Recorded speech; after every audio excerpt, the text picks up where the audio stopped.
জয় কৃষ্ণ জয় কৃষ্ণ জয় কৃষ্ণ নমস্কাৰ ভকত ভকতানীসকল দেখাৰ লগে লগে আপোনালোকে এই ভিডিঅ'টো এটা লাইক কৰি শ্বেয়াৰ কৰি দিব। মৰিগাঁও শলমাৰীত বাউৱাৰী ৰাস মন্দিৰত দুদিনীয়া কাৰ্যসূচীৰে আয়োজন কৰা ভাগৱতৰ পাঠ আজি প্ৰথম দিনা ভাগৱত ভ্ৰমণ। গোটেই গাঁওখন গোটেই আঞ্চলিক ৰাইজে আহি ভাগৱত তিনিখন ভাগৱত ভ্ৰমণ কৰাইছে। সকলো আই মাতৃ ল'ৰা ছোৱালী সকলোখিনি ওলাই আহিছে। আপোনালোকে এই ভিডিঅ'টো দেখাৰ লগে লগে শ্বেয়াৰ কৰি দিব, নতুনকৈ অহাসকলে চেনেলটো ছাবস্ক্ৰাইব কৰিব। এই ভিডিঅ'টো যিসকল ভকত বৈষ্ণৱে চাইছে জয় কৃষ্ণ বুলি কমেণ্ট বক্সত কমেণ্ট এটা যেনে দিয়ে মই অনুৰোধ জনাইছোঁ। আৰু আপোনালোকক লৈ যাম এতিয়া ৰাস মন্দিৰলৈ। ৰাস মন্দিৰত ৰন্তমণি পাঠজনৰ দ্বাৰা ভাগৱত পাঠ আৰু ব্যাখ্যা শুনিবলৈ পাব। যিসকল ভকত বৈষ্ণৱে ভাগৱত পাঠ শুনিবলৈ আহিব বা দৰ্শন কৰিবলৈ আহিব সকলোকে আমি এই ভিডিঅ'ৰ দ্বাৰা দেখাবলৈ যত্ন কৰিম। লাইক এটা কৰি চেনেলটো শ্বেয়াৰ কৰিবলৈ নাপাহৰিব। বলক আমি আপোনালোকক লৈ যাওঁ ৰাস মন্দিৰলৈ। জয় কৃষ্ণ জয় কৃষ্ণ জয় কৃষ্ণ।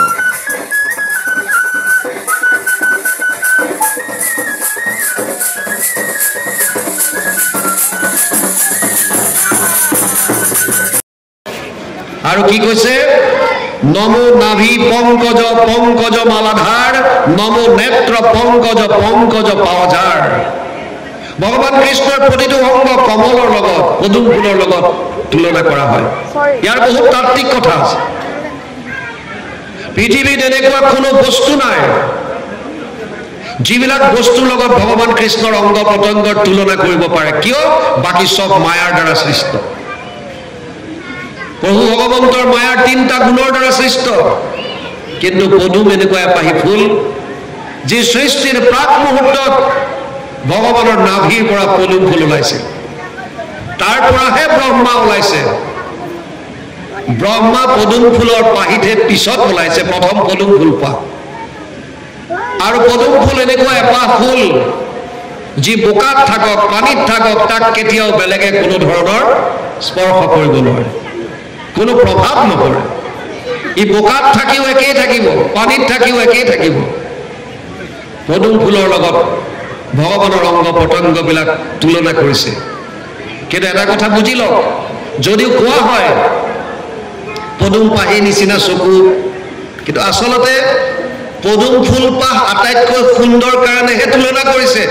তাতকে বহু ওপৰত প্ৰভু ভগৱন্তৰ নয়ন, প্ৰভু ভগৱন্তৰ অংগ পতংগ, যিটো আমি সংসাৰী মানুহে আমাৰ মায়াৰ দৃষ্টিৰ দ্বাৰা আমি দৰ্শনে কৰিব নোৱাৰোঁ। যেতিয়া বিশ্বৰূপ দেখুৱাব বিচাৰিছিল অৰ্জুনক কৈছিল, হে অৰ্জুন, হে সখা, তুমি এয়া চৰ্মচক্ষুৰে মোক চাব নোৱাৰা। না তোমাম চক্ষছে দৃষ্টুম অনন্যম চক্ষুষা দিব্যম দদামি তে চক্ষু পশ্যমে যুগমেশ্বৰম। 11 অধ্যায় 8 নম্বৰ শ্লোক গীতা। হে অৰ্জুন, তই তোৰ চৰ্মচক্ষুৰ দ্বাৰা মোক তই দৰ্শন নাপাবি। মই তোক দিব্য দৃষ্টি দিছো, চা এতিয়া। আৰু তেতিয়া দেখা পাইছে কি সুন্দৰ বিশ্বৰূপ। অৰ্জুনে ভয় কৰিছে। সমস্ত জগত কৃষ্ণৰ যেতিয়া শৰীৰত দেখিছে, কিন্তু আটাইতকৈ যিহেতুকে অতিকৈ সুন্দৰ পদুম ফুল পাহ, গতিকে পদুম ফুলৰ অংগ পতংগৰ লগত প্ৰভু ভগৱন্তৰ অংগ পতংগ তুলনা কৰিছে। কুন্তীয়ে কৈছে, হে প্ৰভু, তোমাৰ নাভি পংকজ পদুম ফুলৰ দৰে, তোমাৰ মালাধাৰ পংকজ পদুম ফুলৰ, তোমাৰ নেত্ৰ পংকজ সম, তোমাৰ পাও পংকজ সম। নমো ভগতৰ চিত্ত বৃত্ত অধিষ্ঠাতা, দুৰ্গতি তাৰক মোৰ তুমি পিতা মাতা। মোৰ সমস্ত জীৱনৰ সৰ্বস্ব তুমি। পিতা সমস্ত জগত মাতা ধাতা পিতামহ, বেদ্যম পবিত্ৰ ওংকাৰ, ঋক সাম যজুৰে বচ। 9ম অধ্যায় 17 নম্বৰ শ্লোক গীতা। অৰ্জুনক কৈছে, হে অৰ্জুন, সমস্ত জগতৰ পিতা মাতা মই, বেদৰ পবিত্ৰ ওংকাৰ বা প্ৰণৱ মই, ঋগ্বেদ সামবেদ যজুৰ্বেদ মই, মোতকে শ্ৰেষ্ঠ আৰু কোনো নাই। মত্ত পৰতৰম নান্যত কিঞ্চিদ অস্তি ধনঞ্জয়, মই সৰ্বমিদম প্ৰথম সূত্ৰে মণিগণাইব। 7ম অধ্যায় 7 নম্বৰ শ্লোক গীতা। মোতকে শ্ৰেষ্ঠ কোনো নাই। ইয়াত কুন্তীয়ে স্বীকাৰ কৰিছে হে কেশৱ, তুমিয়ে মোৰ পিতা, তুমিয়ে মোৰ মাতা, তুমিয়ে মোৰ অধিষ্ঠাতা, সকলো তুমি। তোমাৰ বাহিৰে মোৰ অস্তিত্ব নাই, আপোনাৰ মোৰো অস্তিত্ব নাই। যেতিয়ালৈকে ভগৱান শৰীৰত আছে তেতিয়ালৈকে আপুনি আপুনি হৈ আছে, মই হৈ আছো। যদি তেওঁ ওলাই যায় শেষ, 1 ছেকেণ্ড নালাগে, খতম। যাক আপোনাৰ আদৰৰ, আপোনাৰ মৰমৰ বুলি যাক পত্নীয়ে আঁকোৱালি লৈ আছে, সেই পত্নীয়ে প্ৰাণবায়ু ওলাই যোৱাৰ পাছতেই ভাৰ্যাম বিভ্ৰতি তস্মিন কায়ে, আত্মা ওলাই যোৱাৰ লগে লগে নিজৰ পত্নীয়ে যাক আলিংগন কৰি সদায় ৰাখে, সেইজন স্বামীক কয়, বাপৰে উলিয়াই লৈ যোৱা মোৰ ভয় লাগিছে। কিয়? তুমি অলপ আগলৈকে দেখোন সাবত মাৰি ধৰি আছিলা। কিয় ভয়? কাৰণ এতিয়া তাত এই চৈতন্য শক্তিটো নাই। ভগৱান সৰ্বস্ব, এইটো আমি মানিব লাগিব। আপুনি মানক, আপুনি নামানক, শাস্ত্ৰই বাৰে বাৰে সেইটোৱে কৈছে, কৃষ্ণ অবিহনে আমাৰ গতি নাই। সচেতন কৰা দেহ প্ৰাণ ইন্দ্ৰিয়ক, জীৱক ভুঞ্জান্ত নানাবিধ বিষয়ক, পৰমাত্মা বুলি তাক কহে মুনিগণ, এইটো পৰম তত্ত্ব জানিবা ৰাজন। নিমিৰজাক কৈছে পিপলায়নে, নিমি নৱসিদ্ধ সংবাদ। হে ৰাজন, ঈশ্বৰ কোন শুনা, যিজনে আমাৰ সচেতন কৰি ৰাখিছে, যাৰ কাৰণে আমাৰ ইন্দ্ৰিয়বিলাক সচেতন হৈ আছে। এজন মানুহৰ মৃত্যু হলেও হাত ভৰি নাক মুখ চব থাকে। আমি কেতিয়াবা খবৰ পাওঁ যে গাঁৱত আজি অমুক গ'ল, আৰু লৰা নপৰাকে আমি যাওঁ, গৈ পেলাই দেখো ভুল খবৰ নেকি, মানুহজন যোৱা নাই দেখোন, বাহিৰত শুৱাই থৈছে, বগা কাপোৰ দি ওপৰত ঢাকি থৈছে, আৰু মানুহে চবেই চাই চাই কৈ আছে বেচেৰাটো বৰ ধুনীয়া আছিল, বৰ ভাল মানুহ। কালি সন্ধিয়া কথা পাতিছো, আজি পুৱাই গ'ল। আৰে গ'ল কোন? যিজনক তুমি কালি পাইছিলা সেইজনে দেখোন শুই আছে, বগা কাপোৰ দি ঢাকি থৈছে, গ'ল কোন? একেই হাত, একেই ভৰি, একেই নাক, একেই মুখ, সব একে আছে, ইন্দ্ৰিয় অংগ পতংগ সব সেম, কিন্তু আমি কৈ আছো যে গ'ল, গুচি গ'ল, শেষ। কি গ'ল? এই শৰীৰটোক, ইন্দ্ৰিয় পতংগ অংগ পতংগবিলাক যোনে চৈতন্য কৰি ৰাখিছিল, যাক আমি আত্মা বুলি কওঁ, আত্মাৰ লগত পৰমাত্মা অনবৰত থাকে, ভগৱান অহৰহ থাকে, এই শক্তি ওলাই গ'ল। কুন্তীয়ে গম পাইছে তেওঁৰ অবিহনে মোৰ জীৱনত কোনো কাম নাই। সেইকাৰণে ক'লে, কি বুলি কৈছে? নমো ভকতৰ চিত্ত বৃত্ত অধিষ্ঠাতা, দুৰ্গতি তাৰক মোৰ তুমি পিতা মাতা। ভকতৰ মন, সকলো টকা ধন সম্পত্তি যত যিমান আছে সব তুমি, আৰু মোৰ কাৰণে তুমিয়ে মোৰ মাতা, তুমিয়ে মোৰ পিতা। ইয়ালৈকে কৈছে কৃষ্ণ।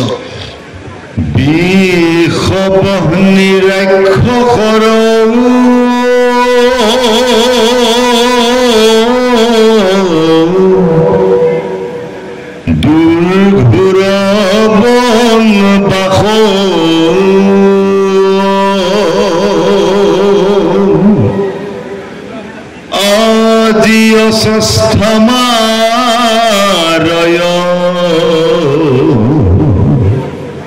স্তত যাও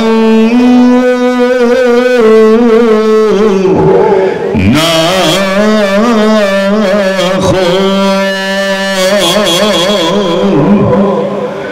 নানা বিপদত পুত্র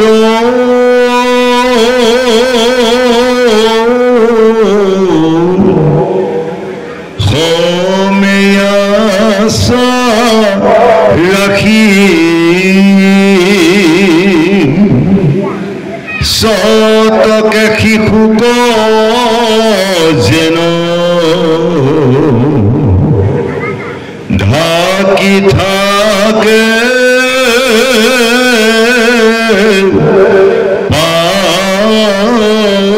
পাখি কেবলে রাখিল মাত্র হিতু দৈব কি জানিল মুতেখে স্নেহ মাতৃ তুই অধিক সেহি সেহি আপদয় মার অভিমত তোমাক দেখিবে পাওঁ যিটো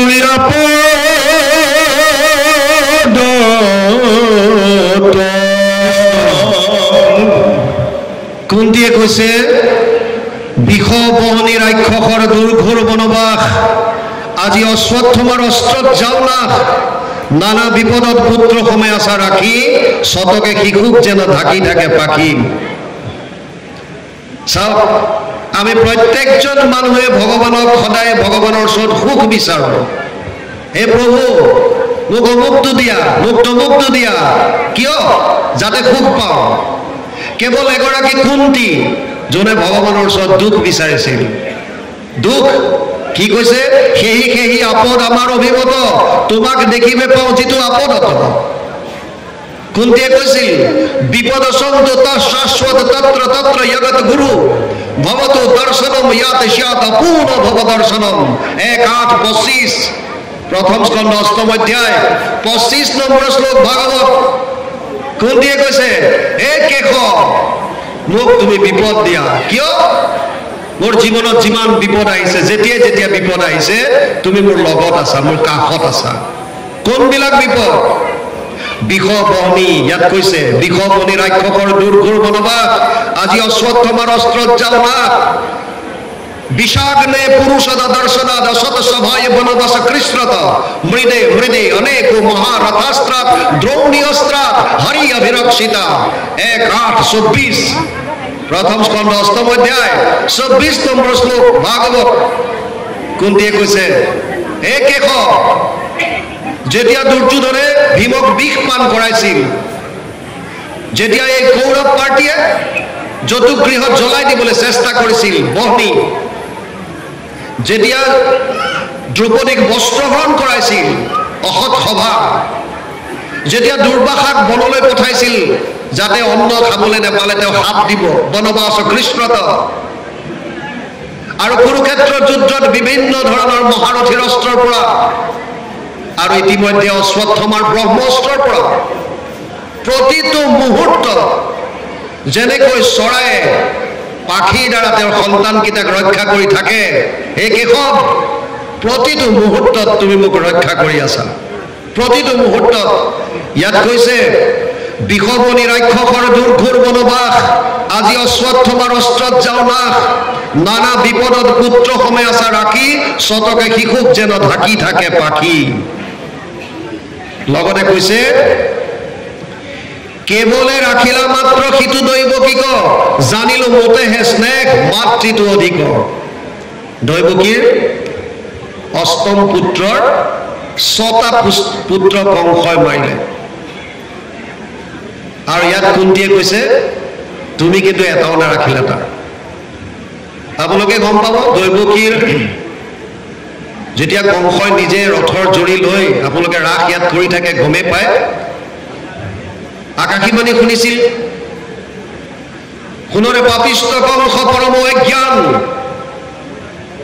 দৈৱকীৰ অষ্টম গৰ্ভে তোৰলৈব প্ৰাণ কংসই লগে লগে খাণ্ডাৰ পৰা তৰোৱাল উলিয়াই দৈৱকীৰ অষ্টম গৰ্ভে মোৰলৈব প্ৰাণ দৈৱকীকে কাটি পেলাও খতম কৰি থৈ দিওঁ থাক বসুদেৱে ক'লে যে তুমি কিয় অন্যায় কৰিছা বিশেষতে এওঁ এগৰাকী নাৰী আৰু তোমাৰ ভগ্নী গতিকে তুমি বধ কৰাটো ঠিক নহ'ব মই কথা দিছোঁ মই প্ৰতিটো সন্তান তোমাৰ ওচৰত আনি দাঙি ধৰিম প্ৰতিটো সন্তান আৰু তাৰ পাছত এটা এটাকৈ সন্তান যেতিয়া দুৰ্যোধনে কংসই যেতিয়া গম পায় কাৰাগাৰত প্ৰত্যেকটো সন্তান মাৰে 6টা সন্তান বধ কৰে আপোনালোকৰ মনত সন্দেহ আহিব পাৰে অষ্টমহে কৃষ্ণ 6টা কংসই বধ কৰিলে 7 নম্বৰ সন্তানটো কি হ'ল বহুতে হয়তো জানে বহুতে হয়তো গম নাপায় সপ্তম যেতিয়া গৰ্ভধাৰণ কৰিছে সপ্তম সন্তান ভগৱান কৃষ্ণই যোগমায়াক আদেশ দিলে তই যা আৰু দৈৱকীৰ গৰ্ভ সংকৰ্ষণ কৰি গোকুলত থকা ৰোহিণীৰ গৰ্ভত তাক স্থিত কৰা সেইকাৰণে দৈৱকীৰ গৰ্ভ যোগমায়াই তাৰ পৰা সংকৰ্ষণ কৰি নি ৰোহিণীৰ গৰ্ভ স্থাপন কৰে আৰু ৰোহিণীয়ে যিটো সন্তান দিয়ে সেইজনেই হৈছে বলৰাম। বলৰাম প্ৰথমতে দৈৱকীৰ গৰ্ভত স্থিত হোৱা একেলগে দুগৰাকী মা যদি কোনোবা আছে এয়া হৈছে বলৰামৰ মাতৃ। দৈৱকীৰ গৰ্ভত স্থিত আৰু সেই গৰ্ভ সংকৰ্ষণ কৰি ৰোহিণীৰ গৰ্ভত স্থিত কৰাইছে। তেতিয়াৰ চায়েন্স কিমান এডভান্স, কিমান এডভান্স আপুনি চাওক। বিজ্ঞানৰ যুগ তেতিয়া, নহ'লে কেনেকৈ পাৰিব? সঞ্জয়ে হস্তিনাপুৰত আছে, যুদ্ধ হৈ আছে কুৰুক্ষেত্ৰত। ঘৰত থাকি হস্তিনাপুৰত থাকি কুৰুক্ষেত্ৰত কি হৈ আছে সঞ্জয়ে ধৃতৰাষ্ট্ৰক কৈ আছে। লাইভ টেলিকাষ্ট নহয় কি? চায়েন্সৰ কথা বুঝক আপুনি। অকল শাস্ত্ৰ আপুনি এনে কৈ আছে বুলি ক'লে হ'ব নেকি? বিজ্ঞান নহয় নেকি? Live telecast. তেতিয়াও পুষ্পক বিমানৰ কথা লিখা আছে শাস্ত্ৰত। এতিয়াতো আপুনি বিমান দেখি আছে। তেতিয়া ব্ৰহ্মমানৰ কথা কৈছে, এতিয়া পাৰমাণৱিক বোমাৰ কথা কৈ আছে। কি নাই? চব আছে শাস্ত্ৰত, শাস্ত্ৰত চব আছে। আমাৰ দৃষ্টিকোণ কেনেকুৱা, আমি কেনেকৈ ল'ব বিচাৰিছো তাৰ ওপৰত কথা। কুন্তীয়ে কৈছে সেহি আপদ আমাৰ অভিমত, তোমাক দেখিবে পাওঁ যিটো আপদত। এই কেশৱ, মোক সেইবিলাক বিপদ দিয়া যিবিলাক বিপদত মই তোমাক দৰ্শন পাওঁ।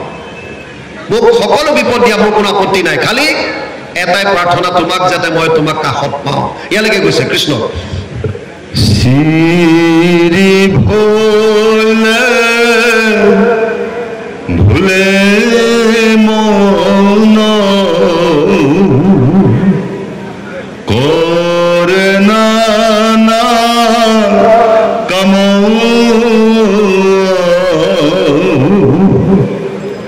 সম্পদ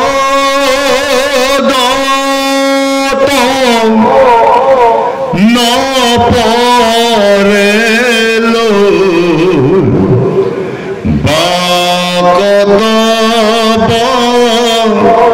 নম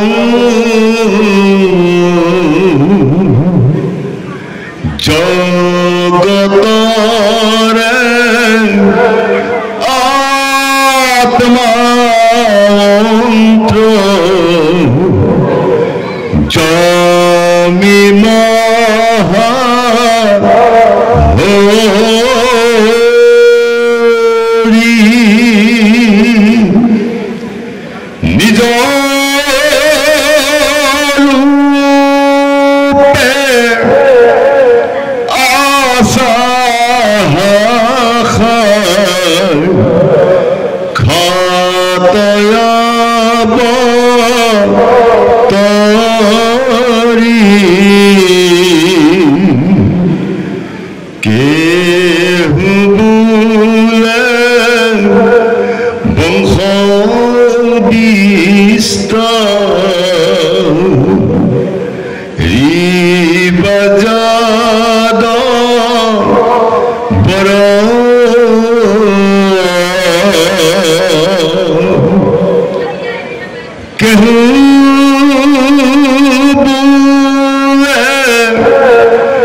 Bro